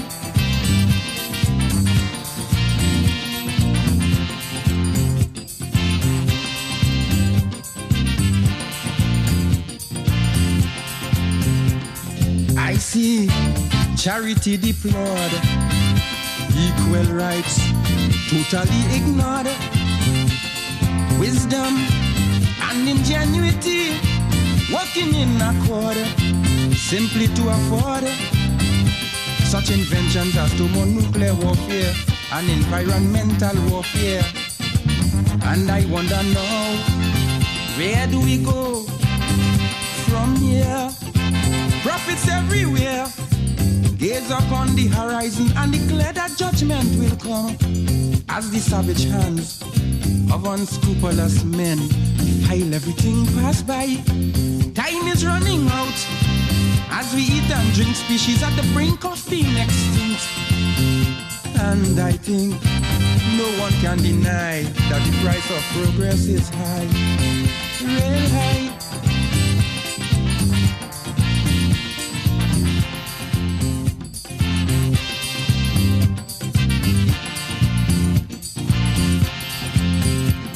I see consciousness as bait, as today we live recklessly. Money make egos inflate and thereby create a turbulent state. I see a struggle between the sexes, new hang-ups and old complexes. Now the question is, right in context, what shall be next? I've already seen this world have come divided between race, color, creed, and class. And some of the things the scripture predict truthfully come to pass. Soil that wouldn't bear children, making children to be a part of this growing mass. And I ask, if this is progress, how long will it last?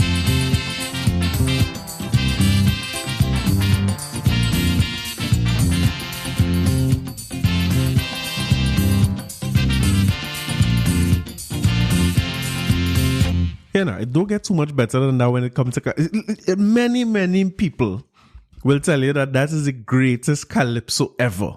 Now, I always come in here and talk about the greatest calypso ever. People just get vexed. They say, how much greatest calypso it's ever had? But that is one of the greatest calypsos ever written. From beginning to end, the song's solid. And listen, it never had a time in our history where that song wasn't relevant to what it is we're going through as a society. And it's no more relevant than now. So when you look at these treasures that we have here that we make joke about. So again, the singer of this song is King Austin, right? If you don't know it, the name of the song is Progress. Know it now. I'm just asking, please. Know the song so that we don't have to go through these things now. Let me live better than this. We can't be that bad, right? We must know that song.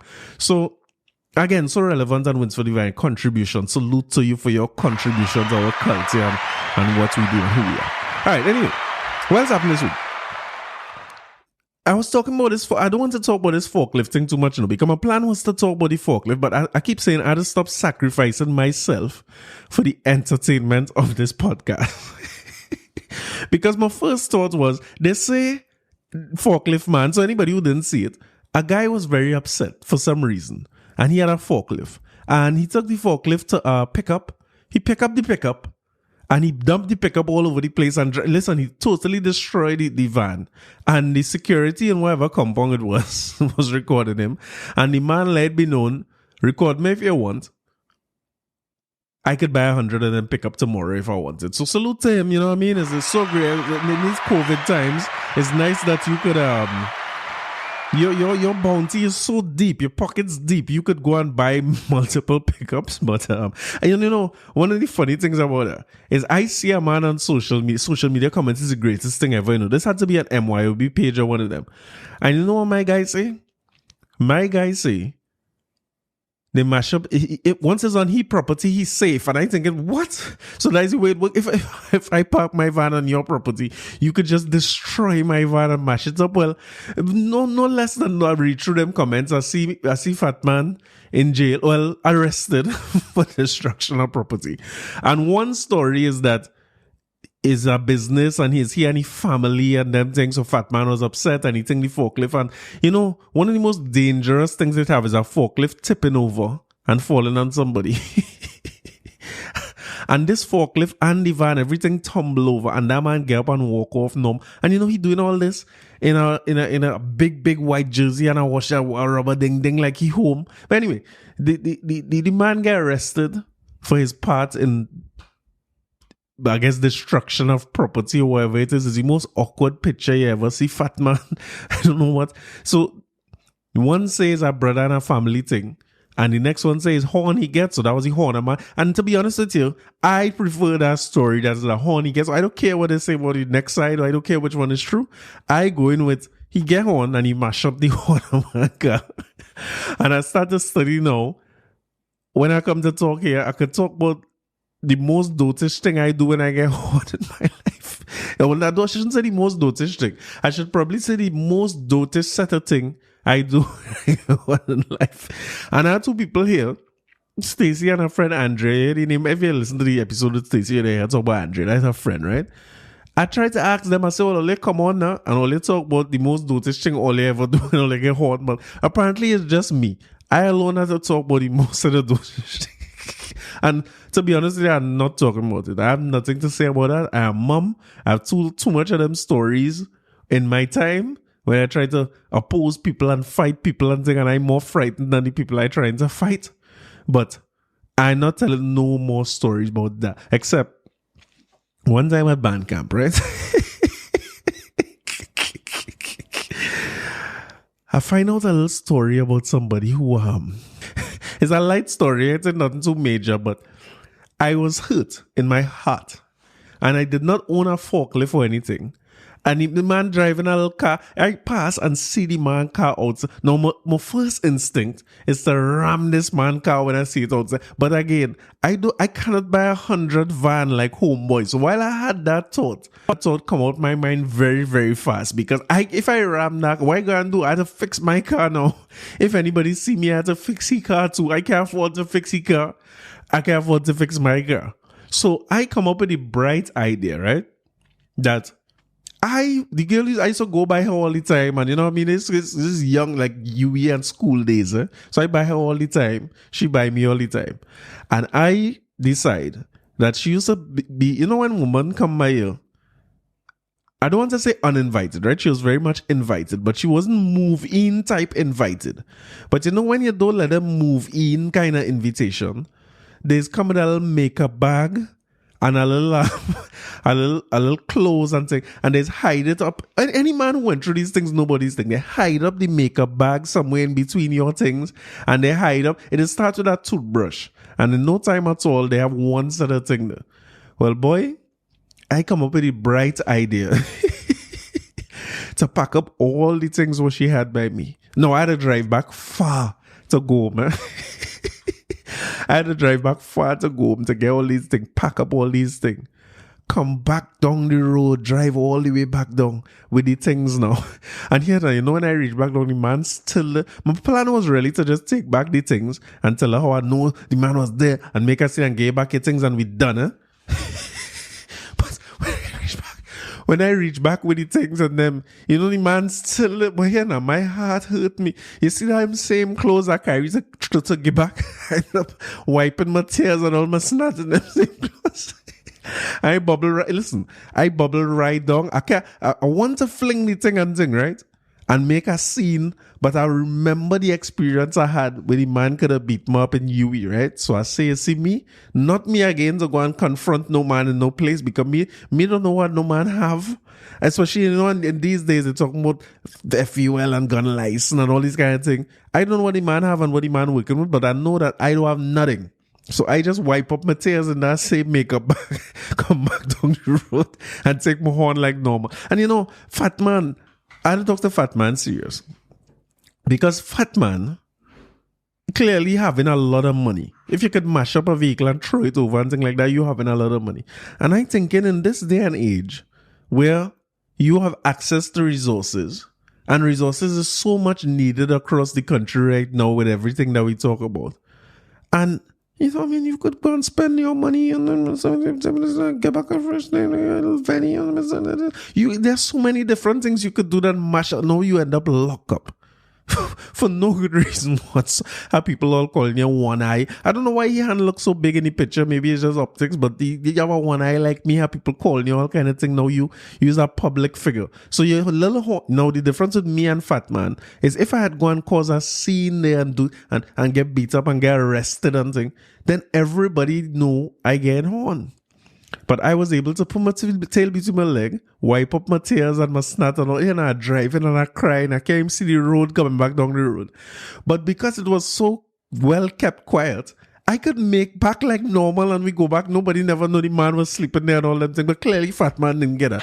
But strange enough, it reminds me of a song by a fella named Winsford Devine. I wouldn't say Winston. A fella named Winsford Devine. Here it is, eh? Yes.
Yes.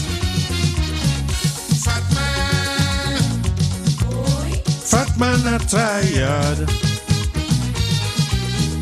fat man, you're charming too hard. Fat man, boy, you gon' kill me.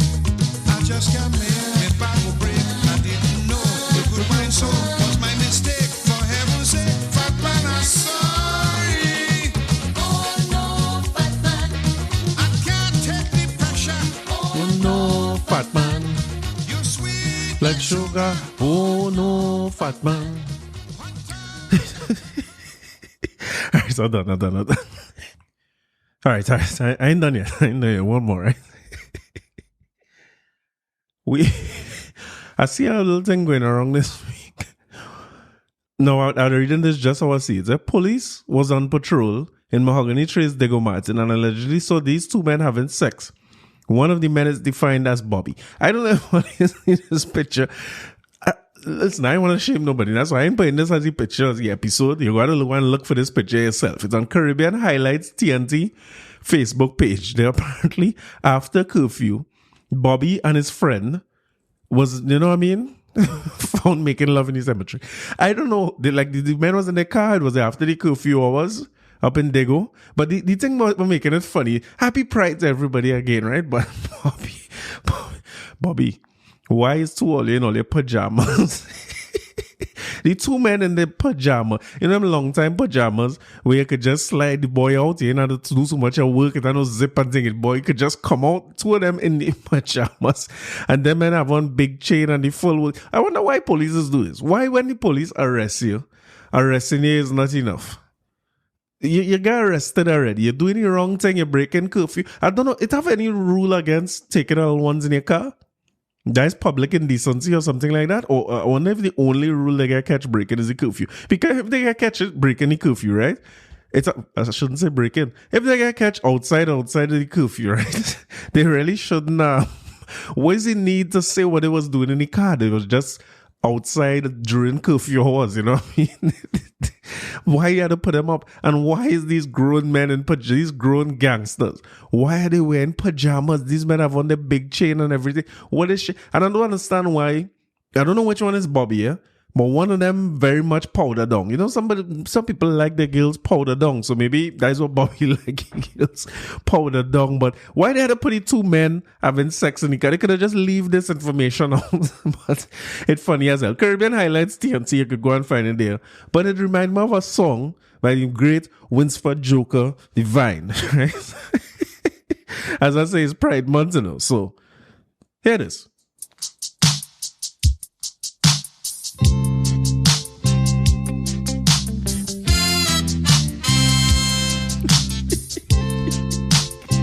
Yes.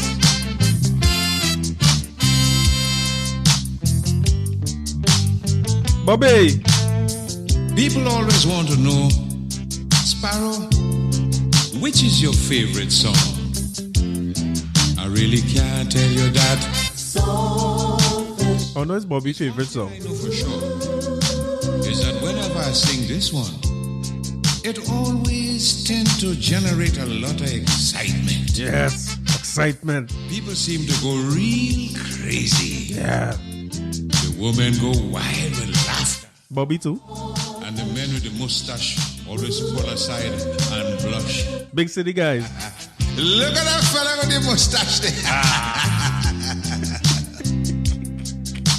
Now this is called by many different names in many different lands. What they call it in Dago? In Yes. Venezuela, it is called bacalao.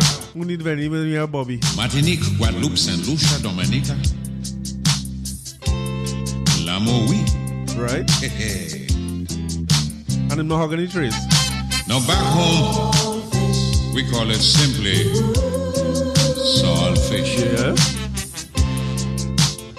So let me stick to saltfish, even though I know you have a special name for it. Yeah. Right? Yes. Saltfish. Are you ready to sing a little chorus for Sparrow tonight? Say Yeah, yeah. very simple. So all you have to sing is saltfish. Like Bobby does hide and taste it. Saltfish. The police just make him waste it. Saltfish. It's sweeter than meat. Yes. When you out to eat, let me hear you say, All saltfish. sweet.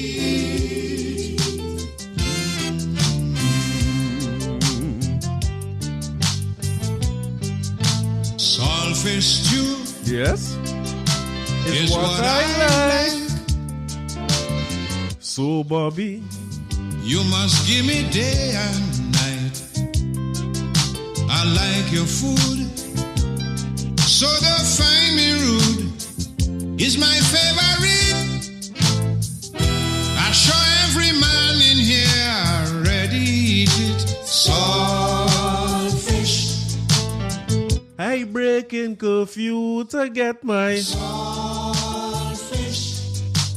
English cod or the hard Jamaican saltfish. It's sweeter than meat. When you out to eat, let me hear you say, all saltfish sweet.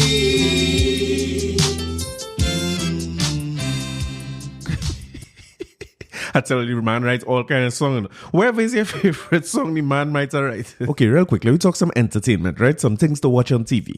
I come across a series on Netflix called This Is Pop. A little short thing, right? Docu-series. I like these documentary type things, especially when it's about music, and again, there's some behind the scenes as to what is happening and what the things we didn't know. Like a real good episode was the one on Boyz II Men. I never even realized there's only three of them in Boyz II Men now. I thought it's the same original members throughout, but I guess we lost Deep Voice. Long time in here, Deep Voice in Boyz II Men latest hits and them kind of thing. And when they're sick, they're touring. Stacey tell me when they came down here, was just three of them. No, Deep Voice wasn't there. Apparently he was out of the group since then. So it gave some nice little background info on the group, and some of they have several episodes. Check them out. But the one that catch me, the hook, what I saw on Instagram was TPain. TPain seemed to have a lot of stories. Now TPain is a great storyteller. He was on the 85 South show talking about his own history with musicians and them kind of things. He talked the other day. He was saying that he didn't know that Instagram had a message section that you had to open. Like if people don't follow you or you don't follow them or something like that, they have a set of sections under requesting. So he went through it and found one bunch of requests for songs and collabs that he missed out on. But TPain is just a funny guy overall. And he's telling stories very, very real. Like, as a dong, it feel like he's talking to you. But he told this story where he said he was on a plane. Yeah, first class, of course. And then the stewardess wake him up and tell him, you know what? Usher saying, no, in the back of first class, he wanna talk to you. You know what I mean? He talk to your boy Usher. So, of course, anybody who in music and thing at that time would get excited. You know, Usher calling you is like, that's either a link or, you know what I mean? He get up and go on and sit down by Usher. And Usher is like, my boy, I have something I want to tell you. TPain say, you know, it's not a song serious, like it's real thing, like real life, something like something happen. And Usher is like, to be honest with you, like you F up music for everybody. Imagine Usher, who would be a legend at that time and already established as an artist, you know, solidified, calling a man and telling him that as a youth coming up in the business. Boy, the man say he went into a 4-year depression over them words. It's a hell of a thing, you know, like, why would Usher, this make me wonder why Usher would say something like that. Like, if you don't know, and the docu-series will help unlock a lot of that for you. T-Pain was using auto-tune, right? And the idea, I mean, I could use some auto-tune on this podcast if we're being honest. I always just short of a good pitch and just left of a good key, you know what I mean? I just flatter the key. But auto-tune is a piece of software designed to put you in key all the time. Of course, your voice will start a song a little electronic or mechanic. I know what it's called that. It's song a little false, like T-Pain. And they were just talking about how, and I find it was bad, to be honest, when T-Pain was making music, a bartender and them thing, who cared that it was auto-tune? It was just singing like a different style, you know? So it's like, why? I don't understand the US music industry, of course. I don't understand why they come down on the man like that. Like Jay-Z had done this Death to Auto-Tune song, like they was trying to deliberately get T-Pain out of here. I mean, my theory is that people like Usher and real R&B singers might be feeling a way about that, because before then, in hip-hop in particular, like rap songs, the biggest songs used to be a collaboration between a R&B singer and a rapper. So if you look at Ja Rule, a big bunch of Ja Rule hits was J-Lo and Ja Rule, and then Usher would be on. So, you know what I mean? So I don't know if he meant like they were stopping food or what it is, but it just goes to show, like, when you tell people things, you have to be careful, especially when you're in a position of power. So you already make it and you big in the industry. You can't be telling people these kind of things, Usher. These things will break people's spirit. Thank God TPain went on to make many hits and behind the scenes and on the track himself after that. And gratefully he get out of his funk or his depression at the time. He's glad. But you could break somebody's career. And you know, I remember watching it could have been On Stage with Winford Williams and seeing Bounty Killer being interviewed. And the person was asking him, you know, you have a kind of gangster style and the way you talk to people rough and them kind of thing, how you deal with people in studio. And he was asking, you know what I mean, yo, you. He was the person was asking him when a new artist recording with him, so much new artists Bounty Killer particularly bring out. He was asking if he's talked to him like Bounty Killer more, and Bounty Killer was like, no, you can't tell them that in the studio. You can't tell them like that. You have to tell them, now, we'll try again, sis. You know what I mean? Help with this. This need a little work, my brother. Come up. And I was surprised there Bounty Killer take a gentle approach to him, because I expecting that he cussing up artists in the studio. But it goes to show that when you're in that position of power, you have to realize how much your words could deflate or even inspire and cause people to do better. Like in my own life, I had a series of stories that how much time we have here? a couple short ones, right? So a series of stories where people just say things to me that I hold on to, and I feel like any success I had was so much attributed to little things like that. And I talking outside of my parents and immediate family. I talking about random people. I think I spoke here about a guy who was he would have been the equivalent of CEO of what do you call this place again? Sinclair Medical at the time. They brought him in from abroad to be an administrator at Sinclair. But he was also a doctor and he had an MBA and stuff. And he came to CSTT to apply for his phone line. And you know, you're doing the work, so he's on up talking to customers a little bit. If you know me, I like to talk, so we talk a little bit. And I remember being accepted to do an MBA at that point, and I was frightened. I was nervous. I didn't know if I had what it takes. I didn't know if I was bright enough. A lot of friends who I used to study with wasn't going forward to do the MBA with me, so I was now nervous about it. And I remember telling him, I said, boy, well, you know, so funny, you have your MBA and stuff is something I now pursuing, and I accepted to do it, but worried and this and that. And that man said, no, go ahead and do it. You're going to be very successful at it. You are going to succeed. And I remember, I hold on to the words up today, of course, but I always try to figure out like why he say that. If there was something in me he was seeing, or I don't know. It's just about like why you say that. And I remember asking him like, what make you say that? He said, don't worry, I know you will be successful. And he was dead serious. And I hold on to those words and went ahead. And maybe if he seeing him as somebody who accomplished, he's a medical doctor and a master's degree, senior man in one of the top hospitals in the country. If he had said, boy, forget that. Remember I tell you about the man who tell me MBAs is be night managers. If I had hold on to those words, what would happen to me? Well, I could have take a whole different course or not get a little belief. I remember the original Fosto himself in is Pancho's no Manos on Park Street. Just happened to be saying I was saying in a booth studying my work. I used to study on a lunchtime during my lunch break in TST. I used to try my best and read or whatever work I had to do for school. And he came in with the Roots man at the time. And he come and my booth was half empty. So he come on his side, he said, you could sit here, sir. He come and he sit down and thing. And Roots man was ordering the food. It's just a random thing, you know, boy. And the man telling Roots man, watching the Fosto, you know what I mean? The big fella already, but you ordering some corned beef with some butter in a hop something. And he just ended up talking. I was reading and stuff. And I want to tell him the Fosto used to be one of the greatest of all time. But you know me, I'm a coward. And eventually he says, sir, I see you reading there. This is a good thing you're doing. You're pursuing your dreams and just speak life into me. And I remember him saying, don't worry, you will do well. You have a very successful face. And you know, the first time I used to talk with authority, his voice heavy. And again, when he say them words to me, I was trying to figure out what this man seeing. Somebody who's so successful and so, you know what I mean, a legend in our culture to say that to me. It was one of the most uplifting moments. I hold on to that, of course, until today. Like, I'm still talking about it. So, Usher. And I'm talking for Usher. Usher don't do what he do. And TPain and Usher seem to be good. They come and clear it up on social media. Although I ain't hear nothing from Usher. I hear TPain say they're friends and he was just talking about a moment and them kind of thing. But again, I'm making an next appeal in this podcast to people to be very, very careful. Especially because I'm starting to understand the demographic in this, of the listeners to this podcast is very, very much middle-aged in either real age or attitude.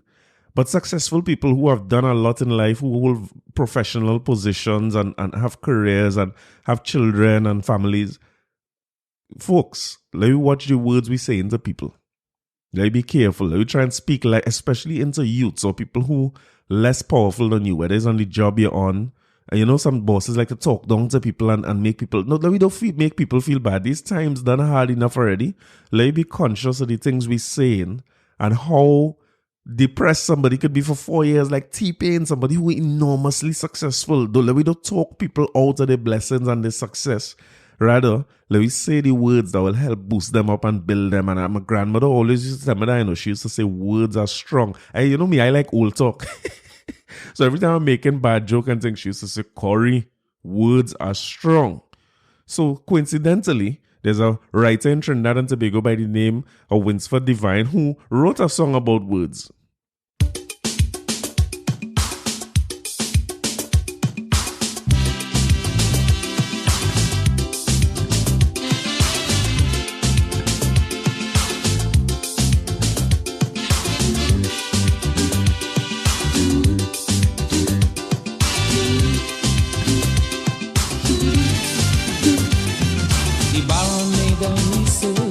Yes.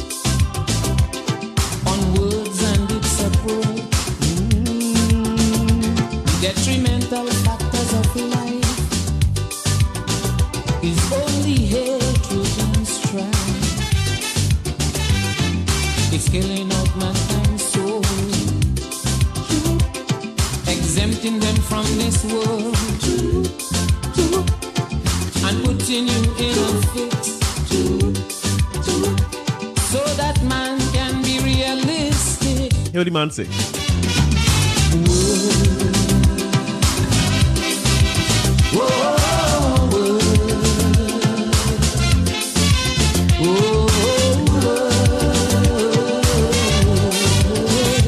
Sweet words.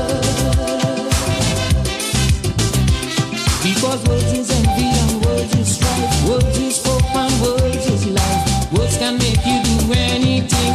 Words can make you feel like a king. Words. So yeah, the thing, I mean, this is when you see the prolificness in the culture. We talk about 100 different issues in our episode, and the man have a song applicable to every one of them issues, and he not taught in schools for some strange reason. We had to find out who he is through the grapevine and through YouTube comments and all them kind of thing. It's sad. So we are speaking some life into our culture today, that from going forward, we will collectively start documenting our stuff better and respecting our icons and our elders and those who shaped the culture and those who currently shaping it now too. So that we be careful with the kind of things we say to people, especially young artists, that this soca, what you're singing is not calypso, and this is not soca, and this is thing, and all your youths carrying anything astray. Let me just be careful with the words that we say. I'm gonna wrap up this episode, but it have a list of songs I want to go through. Because I mean, I pull out a few songs that are relevant to what we talk about this week. But it's too much. We could do 10 episodes on the song this man writes. So any Baron song that you have in mind, he probably write that. So we are feeling it. Somebody Go Jam You. Baron, I think I'm going to somebody go jam you. Baron, that Somebody Go Jam You is one of my favorite songs by Baron. Everybody had a favorite. Their favorite by their favorite artist, right? And I guess Feeling It and I'm the Sweet Soca Man might be the biggest ones. But Somebody Go Jam You is it for me. That's Somebody Go Jam You bad. And then Marshall Montano, if you're not too young to soca, And I love my country. All that was Joker Devine again. And there's like too much songs to go through. I will tweet out the list so that I could see where it is. I'll reach out to these folks to see if I could help in a little way to itemize these, break down who are the people who sing each song, so it's a little easier for anybody to go through and see what it is. But he's responsible for some careers, because anything Trini sing, he write that. As I say, Baron is at least 10. He say he write for Sparrow for 17 years. And it must have a story behind some of these things. So I saw him in an interview, and he was saying he respects Sparrow as an artist, but he didn't like how Sparrow treats him, because he said he wrote Do Back, and he had it by a different name, and Sparrow changed the name and went out there and win road march with his song and never give him credit for writing the song. He's always have some kind of story like that, boy. I don't know why our thing always had to have some kind of bacchanal. So he say he Do Back, he had called it Bajan. And Sparrow changed it to Do Back, win the road march, and never gave him credit. He said he also write Drunk and Disorderly, which he gave Sparrow as Drunkard Calypso. But Sparrow renamed it Drunk and Disorderly and went ahead and win with it. But he write for Sparrow for 17 years, and a lot of songs like Good No Go, like I was going through the list with my father earlier today, is a ton of them. And Crazy would have been one of his friends, and also Merchant, the Calypso monarch that's I can't remember if Crazy win the Calypso Monarch with it, but it's Crazy's greatest song for sure, In Time to Come. He said that on his song, no, he was saying about the song that he get the most royalties from. And when you think of how many songs he writes, and so much of them are big songs. And he was citing a song in 2006 he wrote for Crazy. If I'm not mistaken, you remember Crazy had sung a song, The Cock Can't Stand Up, God can't stand up, or something like that. And no, you might remember that song. That was 1997 or 2007, maybe. Somewhere around there, within that decade. But he was saying that is the song he collect the most royalties from. And when you think about that wasn't no big song. That wasn't even Crazy's biggest song, much less one of the biggest songs in Calypso. Much like many of those that he writes over the years. And if that's where he collect his most royalties, and he was citing a figure $30,000 or something like that, boy, it's a shame. It shows you that he didn't get, that song couldn't stand the test of time, or no disrespect to that song or anything, but that wasn't it in his writing career. So if that's where he collect, and 30,000 is the figure as his highest royalties collected, it's just sad, and it makes you wonder like how we let our icons and our heroes and our legends go out like that. It's a sad thing overall, boy, to see somebody like him have to call that as was his biggest financial accomplishment. Sad. And as I said earlier, he had the disputes and all that would have led to some of those situations. But again, 600 songs, some of the greatest ever. We want to just take the time to thank him for his service. Just thank him for his service and everything he did for the music and for the Calypso, and just being a great writer, you know what I mean? What we have down here, we don't have a literary prize for people, boy, in terms of writers, so that we could get these people in the textbooks and so on outside. I mean, Macbeth and thing, it's only so much that I could take. But I want to leave you with, again, coming back to say one of the greatest Calypsos ever written, but easily one of the greatest Calypsos ever written, and funny that he should be the person who write this, and now we're playing it in dedication to him. And it's a Calypso, I played it here before, and it's something that we all play as Trinis and Tobagonians. It's something that we go to when we lose somebody. So taking this one, Joker Devine. Yes.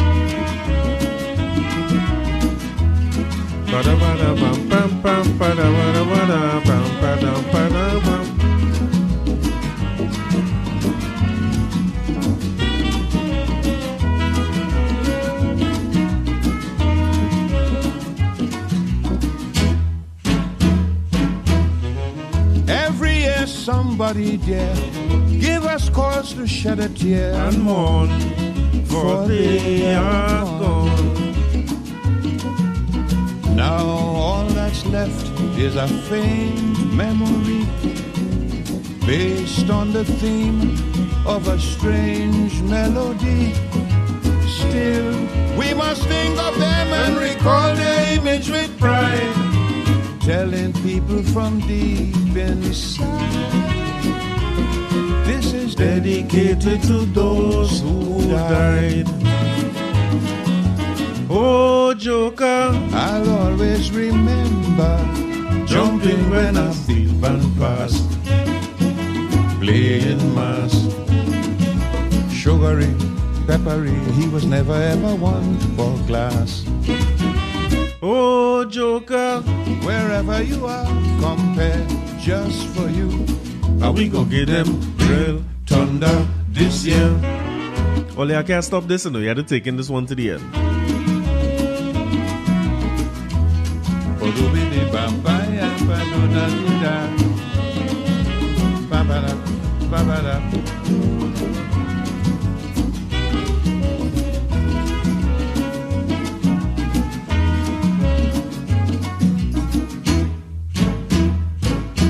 Each and every one I know, some good day will have to go right back from where they came. But good or bad, we must try all the same. Not to be too sad or heap scorn on their name. And every girl and boy who are sharing my sympathy, I must tell you this song is just Dedicated to memories. George Bailey, I'll always remember jumping when a big band passed, playing big mass, sugary, peppery. He was never ever one for class. George Bailey, wherever you are, brother, just for you, Are we gonna get them real thunder this year.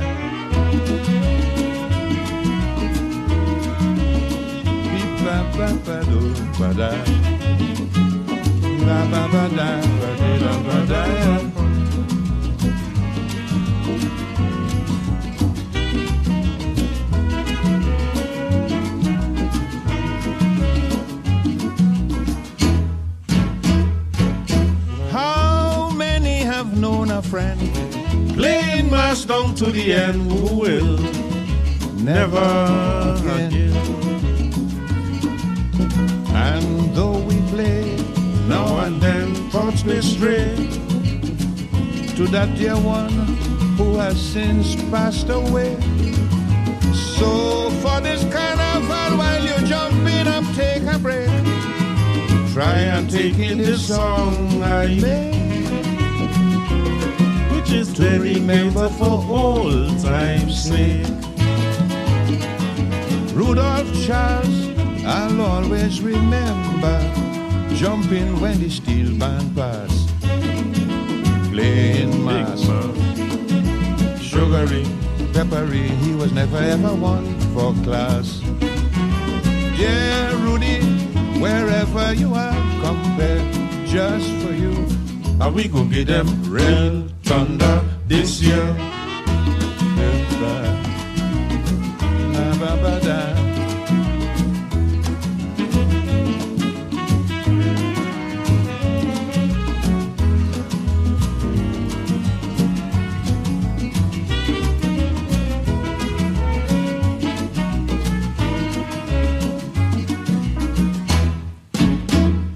Yeah, so I mean, when you look at that discography, that amount of music he put on and write for people, and Merchant was his writing partner. He wasn't writing for Merchant, so correction there.